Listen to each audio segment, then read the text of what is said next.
that he was going to talk today, so Yeah. he might be a little relieved. It works good because kind of mostly last time. So congratulations. Nice to see you again. Thank you. Congratulations.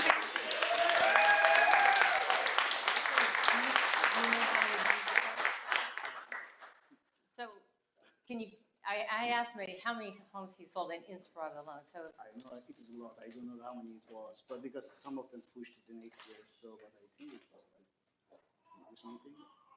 for the 2022 calendar year, we had 16. 16. But Medi far exceeded everyone else. So we appreciate you, we love you, and we want you back. But I'm going to pose a challenge to all of you to beat Medi this year. So do you want to open it? Steve? Yeah, sure. Yeah. It just comes untied. Keys to a Bentley? Yeah. Oh, very nice. And it's under all the glitter. Beautiful. Congratulations. So thank you for having me.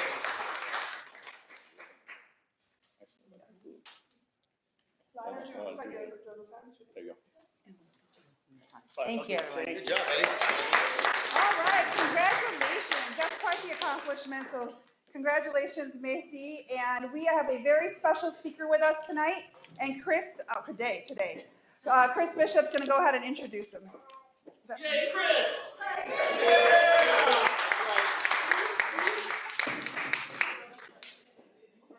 Hey, so real quick before I introduce our special guest, I just want to ask for a poll of the audience.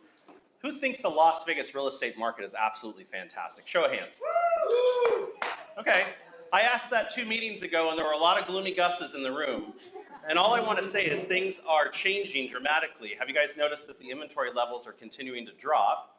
I want to point out one thing that has, I think, inflated the listing numbers just a little bit.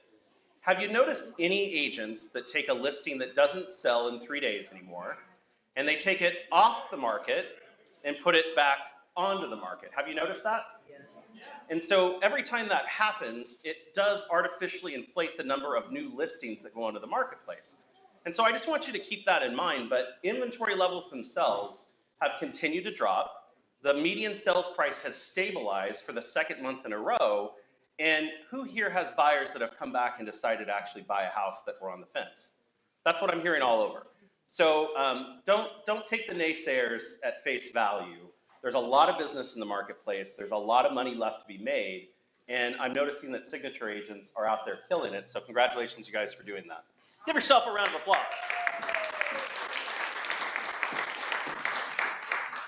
Who here wants to have more money? Yeah, I knew you'd like that.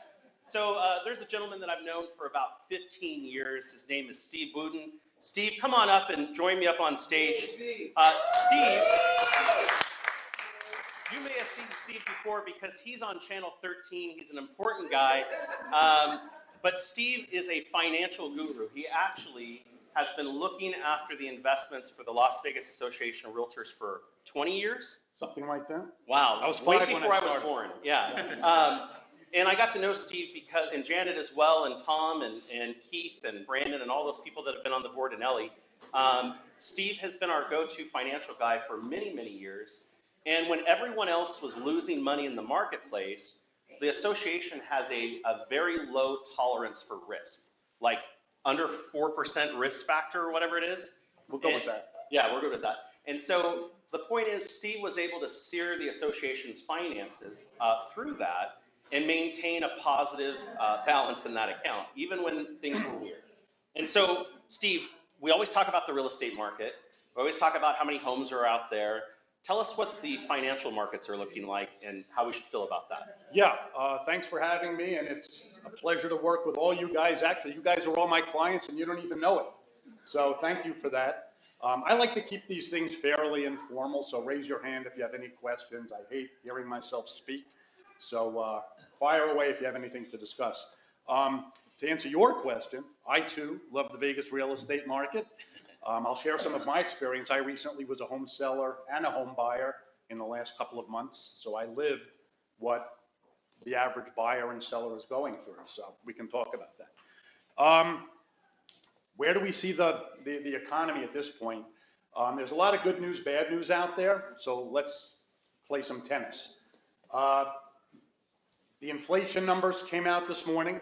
They were a little bit higher than we would have liked, which tells me that the Federal Reserve, which is our central bank in the country, is going to keep raising interest rates. That may not be such great news. Shameless plug, there is a great news angle to this. Any of your clients sitting on some cash, I know at our firm, shameless plug, you can park cash and earn almost 5%. So mortgage rates are going up, but savings rates are going up as well. So wherever our mortgage expert is, it's not in a vacuum, right? It's what a relative rate is. If you're going to pay 6% on a mortgage, but could earn 5% or 4.5% in some conservative money markets, what's your real rate of interest? A lot lower than 6%. And I'm a big proponent. The mortgage brokers love me. I don't believe in paying cash. I think taking a mortgage out, letting the money work for you over time, for compliance purposes, for the right person, it makes a lot of sense. I have a mortgage on my house. I'm letting the money work for me. I like the liquidity. I like the flexibility. I could always pay that mortgage down should I choose to, but I'd rather let that money work. So on the one hand, we see interest rates continuing to go up. Just got a buzz on my phone before I came on. 1-year Treasury bill is approaching 5%. I haven't seen that since 20 years ago. Great for the GLBAR. Yes. But on the good news front, your relative mortgage rate is going to stay fairly low when you take what you can do with fixed income, right? Other side, this is the big one. We're still a growing state, depending on who you believe. People are still coming in. That's always going to be good news for us. The biggest thing, if you have somebody that you see from the state of California, make sure you shake their hand and thank them for their dysfunction. As long as we are next to the state of California, we should do okay. Now that is with a big asterisk. Let's not duplicate what the state of California does policy-wise. I'm not going to get political, but as long as they're next to us, we'll be okay. So I do see, though, that this year could be a little bit challenging. The central banks are really intended on slowing this economy down, and that comes with the side effects. Consumer debt, for the first time, credit card debt in this country is approaching $1 trillion with a T dollars. If anybody, please tell me or not, but if you're running a credit card balance and you see your balances running at 20% interest, that's very difficult to climb out of. So while the debt rates are going up, prices are still going to, in my opinion, if they keep raising rates to slow the economy down, that could be a positive for mortgage rates, because on the long end of the bond curve, interest rates will potentially come down if the economy slows. So as I always do with LBR, we can keep an eye on things. I'll be happy to come back anytime you'd like me to. Very long-winded answer to your question. It's a big I don't know. I forgot what I asked. So I do have a question I want to ask you, because we get this all the time. We notice that in the financial markets, when they say the word bubble or collapse, those are horrible words. We see in real estate market recessions where real estate prices actually increase. What do you see happening in the, I know your crystal ball may be foggy, but what do you see happening in the financial markets as far as, what's going to happen over the next 2 or 3 years? This year at least, I think it stays bumpy. But, you buy when things are down. And there's one message I would send out. As the real estate market has stayed fairly slow, this is the time for you guys to build your businesses, right? When the markets are going up, everyone's a genius. When the markets are going down, the true professionals will rise to the surface. Last year was the worst equity market in 25 years. I made an acquisition. I bought out one of my competitors. Great opportunities are out there for you guys in a slow market. Take advantage. And I know that I wouldn't expect rates to go down anytime soon. So if things stay fairly slow, which I think they will, unfortunately, use it to your advantage. It's not a bad thing for things to slow down a little bit. It gives everybody a chance to reboot, reassess where they're at, and frankly, take every class you can at the LVR, sharpen your skills, because you're going to see, as we saw the last cycle, folks are going to leave the industry. It gives those who survive and stay a much better opportunity, a lot less competition. Yeah. So with the COVID crisis, we saw well, we saw portfolios tumble and. Some. Yeah. Good plug there, Steve. We saw some of them really reset and those values come back. What did you see happen from your company's perspective with all of that? Yeah, I don't talk numbers, but I'll say that nobody saw it coming. I mean, anybody who said you were going to foresee a 1 in 100-year pandemic, I don't know if I believe that. But it's a good lesson. Things went down. I did have clients who wanted to panic. We told them sometimes you got to hang in there, as ugly as it is, and you saw what happened. Everything came back. Real estate prices plummeted. They came back. So I think the moral is you just have to have some patience. Sure. Statistically, at least in my industry, 8 out of every 10 years is an up market. So if you see 1 or 2 down years, if history is any guide, things tend to reboot and respond. But I will say there's one thing that does concern me. For the first time since 1960, the money supply in this country has dropped. So over the last 40 years, the central banks have been increasing the money supply. As the supply of money goes up, it has to go somewhere. Stocks, bonds, real estate, cryptocurrency, you name it, right? Now they're beginning to drain that pool a little bit. That water level drops, less money is out there for you guys to compete with. That's one concern I do have. But I think the central banks at some point will, they'll tap out. There's a bunch of wimps up there. Bunch of wimps out there. So years ago, you gave me some really good advice, and I think it's something that real estate agents don't think about. You said that, with real estate being my primary business where I earn all of my income, that I need to diversify myself and stop just buying real estate only and invest in other marketplaces. And so talk a little bit about that, because I think that real estate agents are always, the individuals, because they see the deals, they're in the market, they're always buying houses and buying, and the market turns and they're losing. How would you suggest we diversify and what the idea would be behind it? You want me to tell a room full of realtors? Yes. Yeah. Put you on the spot. Anybody have any knives in their hands? And the old adage, you never put all your eggs in one basket. I don't know what the real estate market's going to do. If I told you, I'd be lying. I don't know what the stock market's going to do. If I told you, I'd be lying. It's just important for you guys, all of it. I own real estate, but I also own stocks. I own bonds, a lot more bonds than I used to with these interest rates. So it's just important to consider other things. You don't want to have, a lot of the realtors I've met over the years think they're diversified because they have 5 rental properties. That's not true. In different areas. Right, in different sections of town, right? Or in different states. Yes. It's important to diversify a little bit. And again, shameless, doesn't have to be me, but it's good to, just like, look, I listed and bought a home. I hired a realtor. Sit with a professional who knows what they're doing.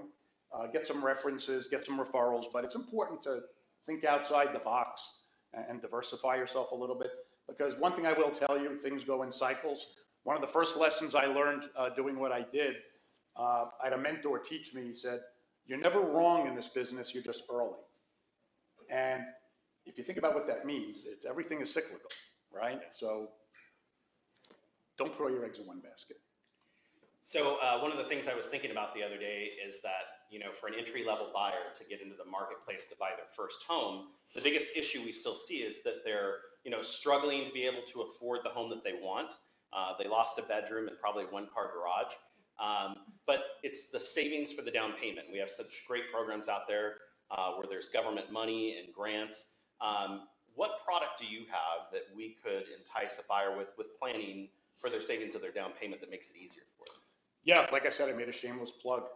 Nowadays, you have money market accounts, purely liquid, easy in, easy out, that are yielding. I think we just raised ours this morning to 4.25. So good place to park money while somebody's looking for a down payment. Legally, I can't say it's risk-free, especially since I'm on camera, but these things are invested in government bonds, right? And I'm a lot less confident than I used to be saying the government will pay its bills, but the government will pay its bills, not without a lot of headaches and drama coming up, which is another concern of mine. But yeah, you didn't have this even 6 months ago. Banks were, a lot of your banks, I'm betting, are paying 0 on your savings accounts. You know what they're doing? They're taking your savings and buying treasury bonds and earning the spread. So you may as well do it on your own, right? And money markets are completely liquid. So I have more questions for Steve, but I want to open it up to the group based on the things he's just said.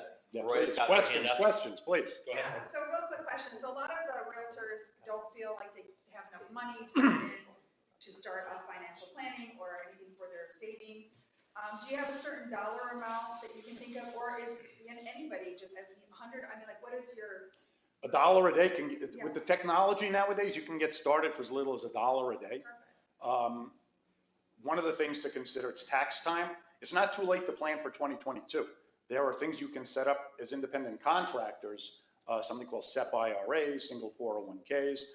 The best deal out there are tax benefits. You know, I'm good, but I can't earn you 35% on your money, almost guaranteed in terms of tax savings, right? So anything you can do pre-tax works. Yeah, nowadays $1 a day can get somebody started. I mean, obviously, the more you have, the more you can do. But I look around the room, I see a lot of, you know, outside beverages. Think about what you spend $3 or $4 a day on. I did this with my daughter.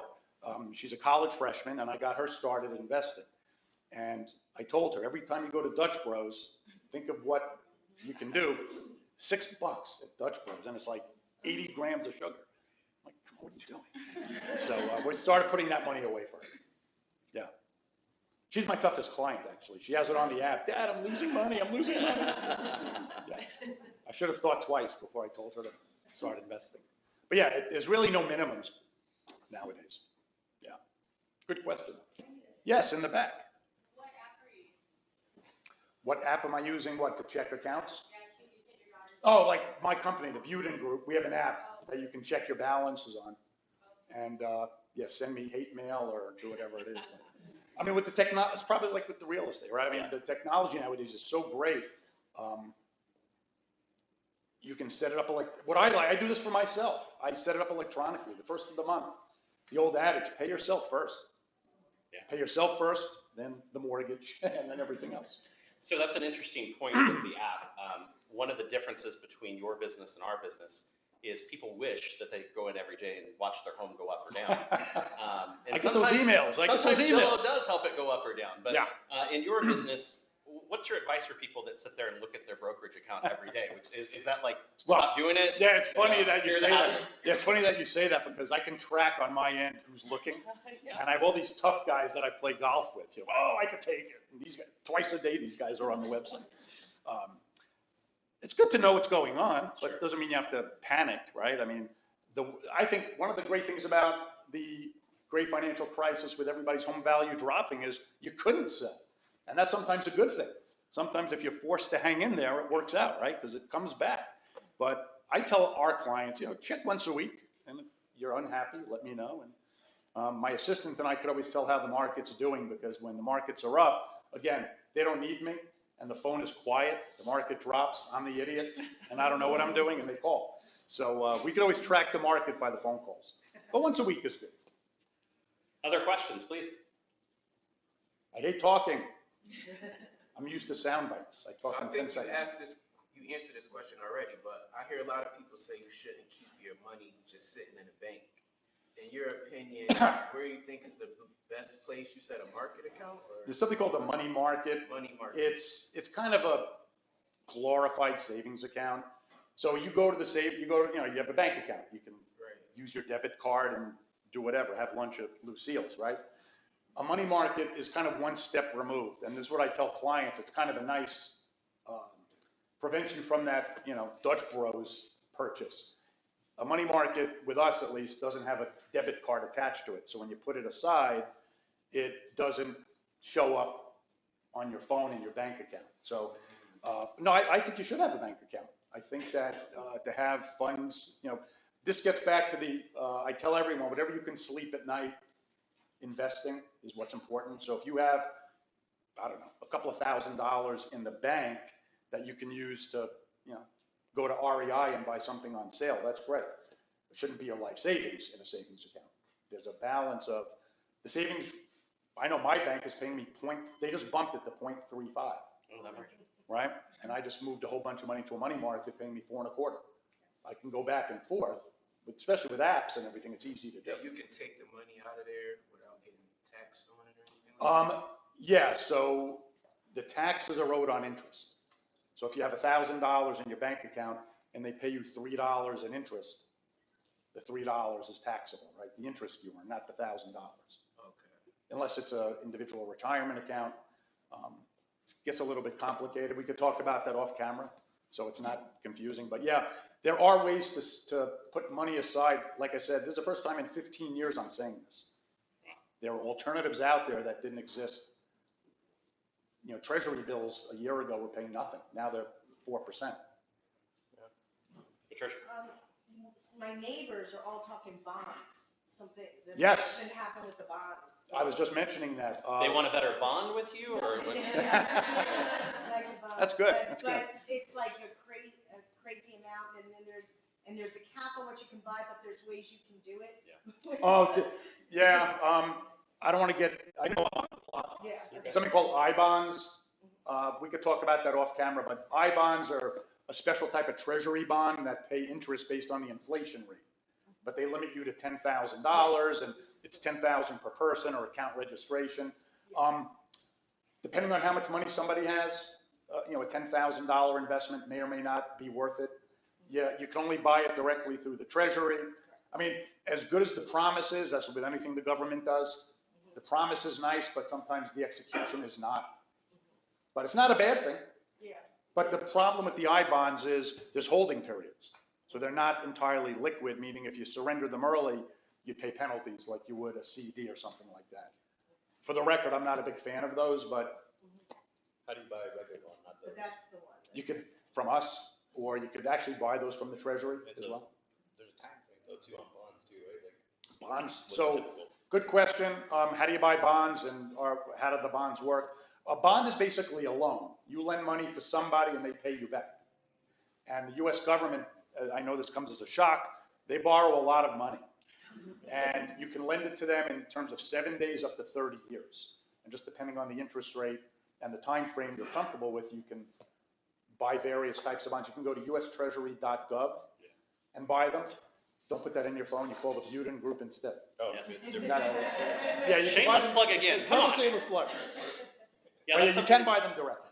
that's something that changed, because you used to be able to, you know, my grandmother would go and buy them at the bank. Right. And they changed that and they went to the Treasury Department.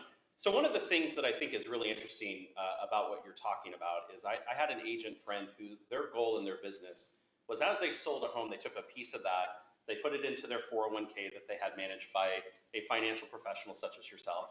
And their goal was, you know, after the end of 15 or 20 years to have $1 million in their financial portfolio.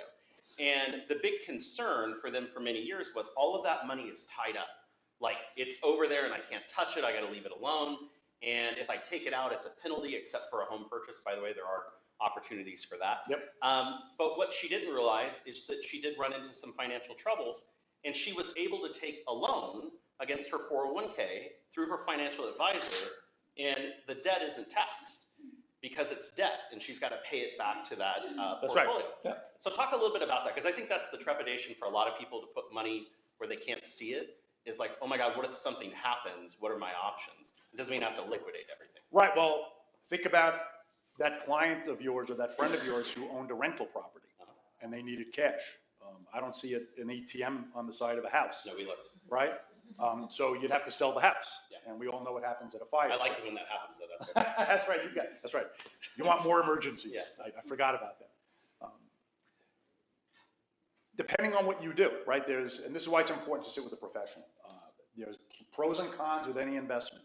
Any of my competitors who you sit with, and they're gonna tell you that there's the perfect investment, I believe they just arrested the guy a year ago for running that Ponzi scheme. We all know somebody who got taken. It was the perfect investment. Yes, it was, for him. There's always a pro and a con. So if somebody wanted a tax benefit, like I was mentioning, you guys could open up single 401ks or SEP IRAs or something like that. The benefit is you get a tax benefit. There's a cost to that. You can't touch the money for a certain amount of time. Now you can get to it. You just can't get to it without penalty. Yeah. Right? So you have to be careful with the language. I'd argue a lot of our accounts are a lot more liquid than rental. They are more liquid than rental properties. Unless you're going to sell that, well, what, a year ago you'd sell the house in 5 minutes. That's the exception rather than the rule, right? So it just depends on what is that. I mean, there's so many, I'm on the clock. There's so many different alternatives that you can do. Yeah. That's a good question because. I try. I write them down before I get them. And you didn't tell me them beforehand. No. Yeah, you know, depending on your goals, your objectives, all that fun stuff, there is something for for everybody. You just have to weigh the pros and the cons of it. And it's important you understand that going in so you're not unpleasantly surprised. If you had to plug one product right now that you're telling everyone about, like, you know, if you had one of those products, maybe you don't, I don't know. Besides yourself, what's the product that you would tell people to look at right now with consideration? Other than Vegas real estate? Yes, other than I tell you what, with as crazy as things are out there, your plain vanilla US Treasury bond, that will pay you between 4 and 5% for the next 6 months or a year, while these idiots in Washington are trying to figure out what's going on. A year ago, those T-bills were paying next to zero, but I am buying those hand over fist for my clients, waiting for the dust to settle. Interest rates are going to keep going up. We haven't seen this in the last 20 years. There's a lot of people in this room who haven't experienced a rising interest rate environment. There's a lot of disruption that comes from higher interest rates. I don't know how often you guys are running into that, but I know, I told you, I made an acquisition. I bought out one of my competitors. The interest rate I got versus the interest rate I could have got a year ago was almost double. And I could handle it, but the marginal buyer, the marginal competitor of mine can't. And that's going to take some time to play out. Sit on the money, earn 4 to 5%, and I'll come back in 6 months and we'll see where we're at. It's crazy to think about that because for 20 years, my grandmother supplemented her income from interest from treasury bills that she bought, you know, way before I was born. The fact you said your grandmother tells you where we are, right? Because the next generation didn't have that benefit. Now you have that benefit. I mean, annuities are paying great. So there's a lot there that hasn't been experienced yet. And I think that I have a client who owns some car dealerships in town. This is, you want to have a sleepless night. Almost 20% of auto loans in Las Vegas carry a payment of $1,000 a month or more. I'll tell you another good investment. Find a tow truck and hire a repo guy, because those cars are coming back, and that's like a mortgage payment, right? I mean, maybe they'll live in their car. I don't know, but that's where those high interest rates haven't fully made it through the system yet. And I have a feeling there'll be a little bit more bumpiness until we smooth it out. So I got to ask this question because he's sitting right here. Thomas is a big crypto guy. What is your thoughts on crypto investment? Do you see that as a diversification that makes good sense? Because we see a lot of people make a ton of money in it, and then we've seen a lot of crypto companies not. We had one in our building over at the other office that's no longer there. That's a shock. But we see that's like a new generation of investing that everyone's talking about. What are your thoughts on crypto? And don't insult Thomas because he sells I will a lot of not. houses. He's going to buy his own bonds anyway. By show of hands, who would accept a commission in the form of Bitcoin? 1, 2. When this gets to 75% and over, we'll have that conversation. Good point. Yeah. Yeah. We're early then. We're early then. Early as all. You're never wrong, you're just We're going to get t-shirts that say that. I can't tell you the number of TV viewers who have reached out to me. And Yeah. It's a topic for another day.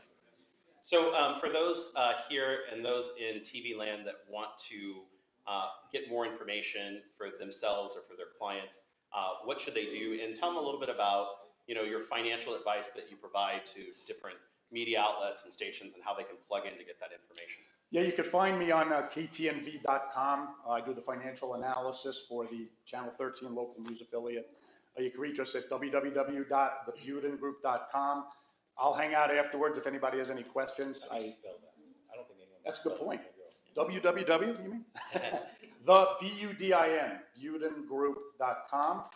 I'll hang out afterwards, and they could always reach out to you if there's any questions, but I guess we're done. Well, we're close. I just want to see, if, right before we turn this off, is there anyone else that has a question for Steve while you have the expert right here? Anything at all? Do you work outside of Nevada? Is this? Yeah, we have clients in 40 states. Okay. And India and some other foreign countries. Do I have 30 seconds? I just want to end with something kind of fairly serious. Yeah. 20 minutes. No, I won't go there. I don't have that attention span. Last Friday, a client of mine, one of my biggest clients, was playing golf. Had an ache in his back, played 9 holes, decides to go in. Long story short, drives over to his doctor the next day. They find leukemia. So he's currently undergoing chemotherapy. It was going okay. He just came down with sepsis. So we're hoping for the best. I bring this up because life is more about that, your health, then what your mortgage rate is, then your bank balance, how many homes you sell. I can assure you, when I spoke to him the other day, he did not ask me once how his account was doing. Okay? So please take care of yourselves, take care of your health. Nothing else matters if you don't have it. Okay? So do that for me. Okay?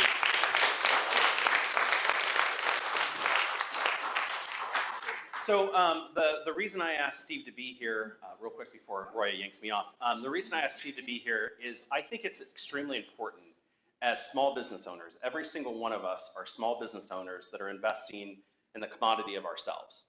And what I see happen, and what many of us have seen happen over the years, is that real estate markets go up and real estate markets go down, and our competitors and our fellow realtors are either in the business or they're out of the business, and realtors don't save. They're always investing in the next great house or the next great property or the next great flip or that land speculation that they're doing out in Pahrump. But the whole point is they're never conservative about what will happen down the road. What's the old joke? You know, real estate agents don't retire, they just sell less houses, right? And so what I want to make sure of is that you are adequately financially planned for the lifestyle that you want to live, and a little bit of money saved over time adds up to a lot. One of the things I've noticed, and one of the best parts about working with Steve, if you've looked at the financials of LVR, we're extremely conservative.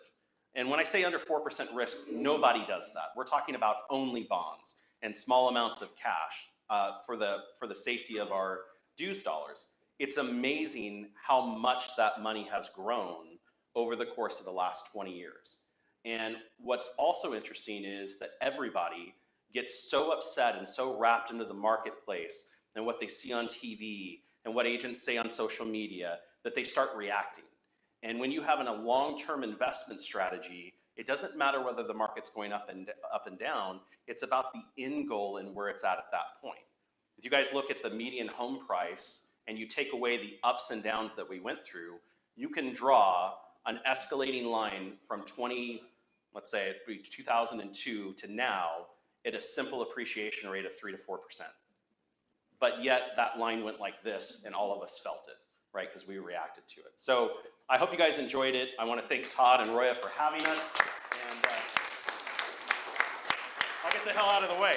Fantastic, good stuff. So that's really important stuff. And who can tell me like what's most important when you're an agent? Like what is one of the most important things that you have to do in order to protect your commissions? Keep records. Oh, yes, good answer. Todd is going to talk a little bit about keeping good records. So Todd, come on up.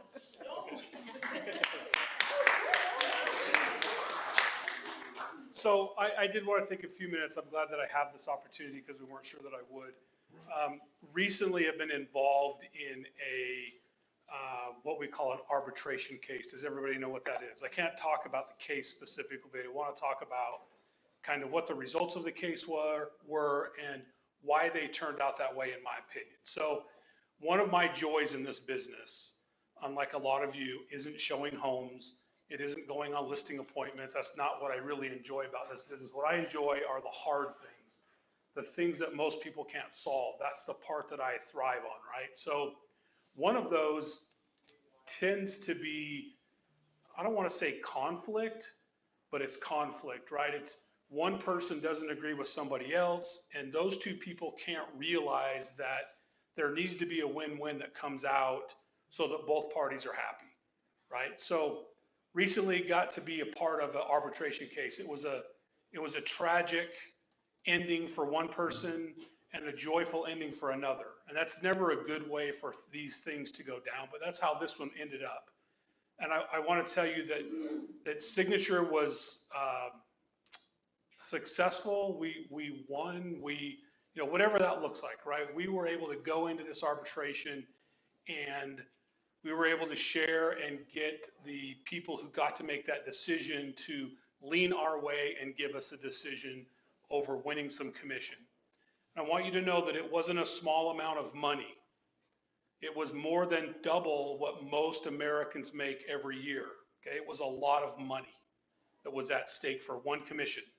The only reason we were able to win, not the only reason, I think we were able to win because we were on the right. Okay, but I believe that one reason why we were able to show that was because the agent in our office did a fantastic job of recording any and all communications with their client through email, through text, through phone call. They reiterated phone calls in their notes. Like we had step by step from day one till the day that this thing was a problem. You guys all realize that you never have a problem until when? Until you have a problem. Yeah, you don't ever plan for it, you don't know about it, but when you have it, suddenly it becomes a problem, right? Well, luckily in this case, and again, I'll tell you, this was a substantial amount of money. We were able to get the people to lean our way because we had great notes. So if you don't have a system in place, and this is coming straight from my broker, I've struggled with this because somebody lost a huge amount of money. Luckily, it wasn't us. But somebody now has to figure out how to get that money back. And I don't know how that person will do that. It's not my problem. But it is my concern for you because I don't want to be on that side. We will defend you to the end every time. But if we don't happen to win, you get to pay the money back, right? So I don't want that to happen. And I want you guys to get better at keeping better notes. You need to know, you need to be able to recall 1 year from today, what happened with every one of your clients today. And by the way, this happened a year ago, right? It took a whole year to get through the process before we could get in front of a panel who could then decide what was going to happen. And I will tell you, the agent who has to pay the money back wasn't very well prepared. In fact, they came with a very, I don't really understand or don't really care that I'm in this position kind of scenario, right? So we won't let you come with that kind of scenario because we're well prepared for these things as a company, as your brokers. We're on top of that. We understand how that works. We're going to do our best, okay? But I need you to keep good notes. I could not have gone there. And Vandana, and by the way, this is all Vandana. Vandana did a fantastic job in front of this panel. If we didn't have the agent sitting next to her and whispering in her ear, don't forget about this, don't forget about that, here it is, and here it is, this is when it happened, it's on note. We could give that information to the panel at that moment. I mean, we were going and getting emails from a year ago on the fly and sending them to the chair so that he could read them to see what really had happened in this case. So I don't want to end this on a down note. I want to end this on a positive. And the positive is we were able to recover that money for our agent in this company. And we'll do the same for you if you can, for us, keep great records. So figure out how to get all of your information into SkySlope. Every email that you send on every one of your transactions should be in SkySlope. I don't know if you know this, but there's an email address for every single one of your files. 123 Main Street, whatever that is, there's an email address that automatically gets assigned to SkySlope when you start the file.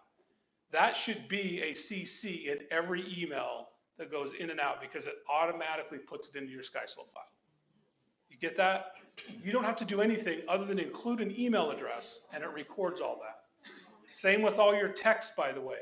Take all of your texts, put them into an email form, put them onto a PDF, put them in something and email them to that file. Now they're there and we'll have them in a year or 18 months or whatever that looks like so that we can use that information to help defend your actions out in the field on a day-to-day basis, all right? So keep great records. Tricia? Can we take our, so if we haven't used the CC for SkySlope, instead of tediously going through our previous emails, can we just do a forward to that now? Absolutely. Okay. You so maybe not that's- not only can you, but you should. Yeah, okay. Like you should go back for any file. Look, I use Gmail and I've got folders for Gmail for days. And about, I don't know, 8 months ago, a year ago, Alyssa, we had this sudden aha of, oh crap, this is malpractice at the best possible level. We need all of this information that's sitting in my Gmail account in my SkySlope, right? So, by the way, before I was even with the company, I don't even know if the company knows this, I created a file and put things in there that are before I was here because Sky Slope's going to keep a better record than I'm going to keep, right? So emails, text, reiterate phone conversation through an email. Even if you just email it to Sky Slope, I would say email it to the person you had the phone conversation with. That's your best protection, but please keep better records, keep great records. We were victorious because we had great records. And hats off to the agent and the company that already had that done and already put us in a great position. And by the way, we have 3 more of these to go in the next, I don't know, couple of months, right? So this is something that happens more than you may think that it does.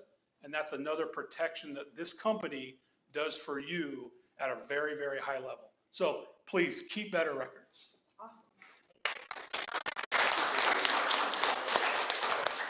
So that's great information. So please, do as well as you can to keep those great records for everybody. One of the best things about being a new agent here is that all your brokers are pretty much part of different kinds of committees, different kinds of meetings, and on the boards of different kinds of variations of programs. We have Janet, who just went to one of her committee meetings, I believe, and she wants to share a few little notes with you guys before we end the meeting.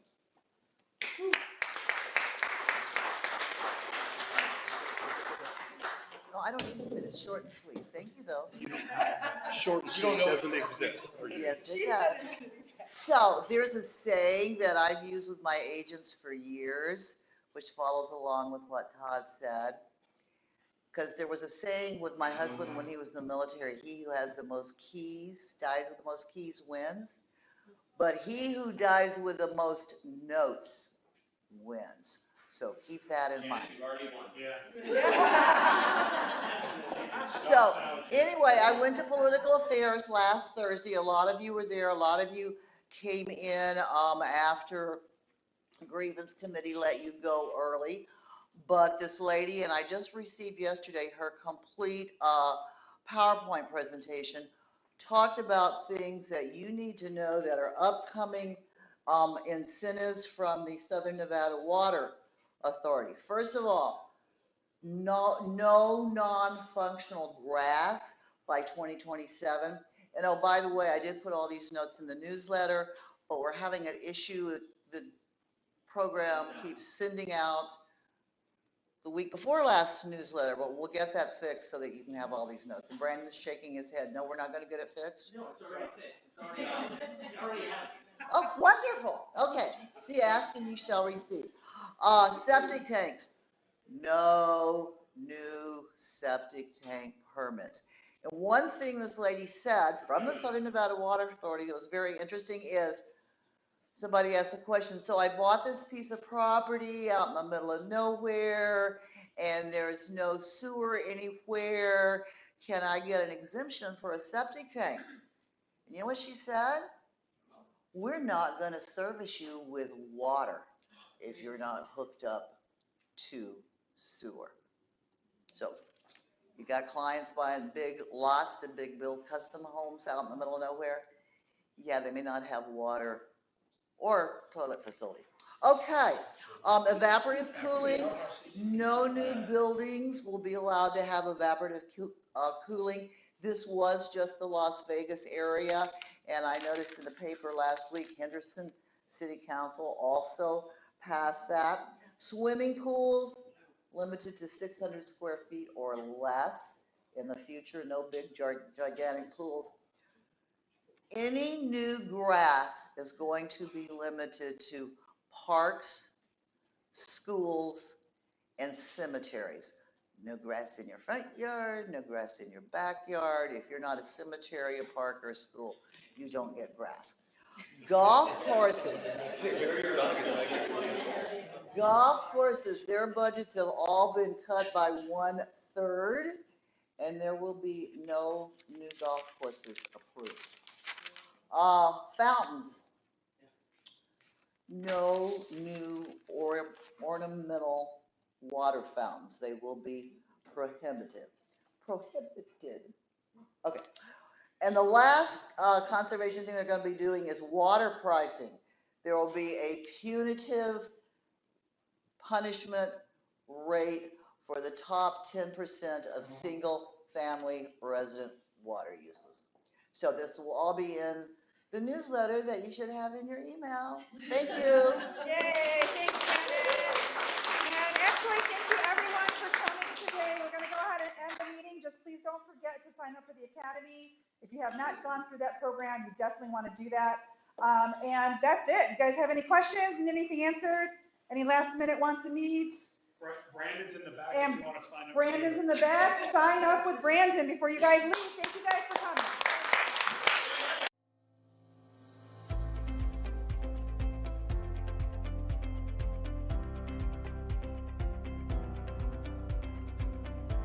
I would recommend this course to everybody. I think it's good for new agents like myself.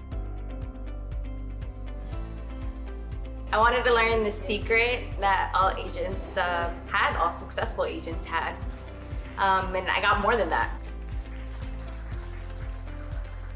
Another day one. Monday, another day one. Start every single day as if it was your first day, and you'll be successful. Signature!